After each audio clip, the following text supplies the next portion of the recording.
পুরাতন ফোন থেকে নতুন ফোনে অল ডেটা ট্রান্সফার করতে পারবেন। হোয়াটসঅ্যাপ, ইমো, মেসেঞ্জার, ফেসবুক, আপনার কন্ট্যাক্ট নাম্বার, ছবি, ভিডিও।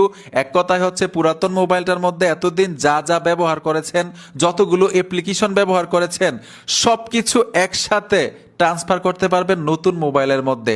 এই কাজটাই হয়তো খুঁজছিলেন আপনারা এতদিন, না ভাই? শিখে রাখেন, খুবই গুরুত্বপূর্ণ। আমিও কিন্তু একসময় খুঁজছিলাম, এখন ভাই ফ্রিতে এই কাজগুলো করা যায়। তো আসেন দেখে নেই পুরাতন ফোন থেকে অল ডেটা কিভাবে ট্রান্সফার করতে হয় নতুন ফোনে। আমি স্ক্রিনে চলে আসলাম, পুরাতন মোবাইলটা হাতে নিলাম। পুরাতন মোবাইলের মধ্যে ছোট্ট একটা অ্যাপ্লিকেশন লাগবে অল ডেটা ট্রান্সফার করার জন্য। পুরাতন ফোনের মধ্যে যে অ্যাপ্লিকেশনটা ইনস্টল করব, নতুন মোবাইলেও কিন্তু সেম অ্যাপ্লিকেশনটা ইনস্টল করতে হবে। কিভাবে ইনস্টল করবেন এটা দেখাই দিচ্ছি, কাজগুলো দেখাবো। তো আপনারা গুগল ক্রোমে চলে আসবেন, সার্চ বক্সে লিখতে হবে টেকলিন। টেকলিন লিখে যখন সার্চ করবেন তাদের অফিসিয়াল ওয়েবসাইট চলে আসবে, এখানে ট্যাপ দিবেন, উপরে কিন্তু একটা সার্চ বক্স পাবেন। আপনারা সার্চ বক্সে চলে আসবেন, এখানে লিখতে হবে ডেটা 6। তো আমি এখানে ডেটা 6 লিখে সার্চ করব। সার্চ করার সাথে সাথেই দেখবেন একটা পোস্ট চলে আসবে, এই পোস্টের উপরে টাচ করে দিবেন। ট্যাপ দেওয়ার সাথে সাথে এখান থেকে আপনারা নিচে চলে আসবেন। এই যে দেখুন, আমি নিচে চলে আসব।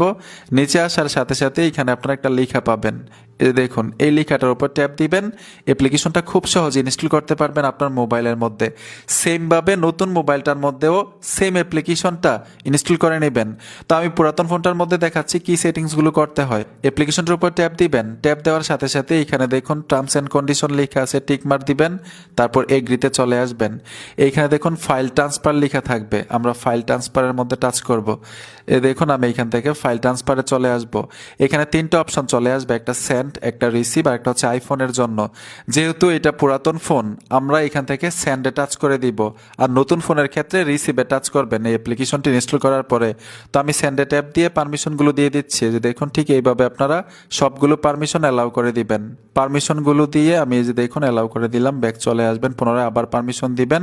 আমি এখান থেকে অ্যাপের পারমিশনটা দিয়ে দিচ্ছি, দিয়ে এখান থেকে ব্যাক চলে আসবেন। এখন যদি আমি সেন্ডে টাচ করে দিই, যে দেখুন ছবি এবং ভিডিও, আমি এখান থেকে অল টিক মার্ক দিব।